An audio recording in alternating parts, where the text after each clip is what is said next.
Hello guys, আসসালামু আলাইকুম। আজকে আমরা মূলত চলে আসছি চিকেন চাউমিন খাওয়ার জন্য। এটা মূলত হচ্ছে আপনার কিট রোডে, ক্যাম্পাস 13-এর সামনে আর কি। আপনি যাওয়া আসা করলে এটা আপনার সামনে পড়ে যাবে আর কি। যাই হোক, আপনারা দেখতে পারতেছেন আর কি, যেটা আমরা চিকেন চাউমিন বলে থাকি আর কি। 50 রুপিতে পাওয়া যায় মাত্র আর কি। 50 রুপির তুলনায় এটা বেস্ট, কারণ কম দামের ভিতরে আসলে এত ভালো কোয়ালিটির জিনিস পাওয়াটা আসলে টাফ। হালকা পরিমাণ আর কি চিকেন দিয়ে থাকে, কারণ আপনার 50 রুপি তো জাস্ট।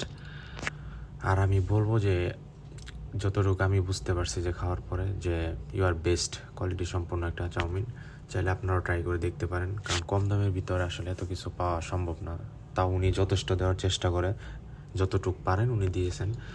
কারণ একটা ডিম থাকে, সাথে চিকেন থাকে, তারপরেই থাকে, এগুলো জাস্ট 50 রুপি।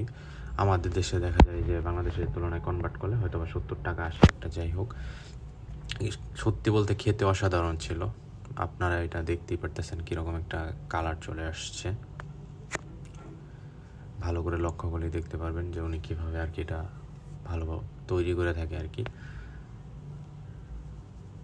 এটা হয়ে আসছে প্রায় শেষ পর্যায়ে, তারপর আপনাকে সার্ভ করবে। এটা হচ্ছে আর কি মূলত সার্ভ। এটার উপরে হালকা পেঁয়াজ দিয়ে থাকে। আসলে ইন্ডিয়াতে পেঁয়াজের দামটা কম হওয়ার কেন জানা, সব কিছুতে ওনারা পেঁয়াজ ইউজ করে থাকে আর কি। পেঁয়াজ, তারপরে 2 জাতের সস দিয়ে থাকে আর কি। মূলত আমি সসটা কম পছন্দ করি, তাই জন্য হালকা হালকা দুইটাই নিচ্ছি আর কি। আরও কিছু দিয়ে থাকে, ওইগুলো আমরা নিই নি।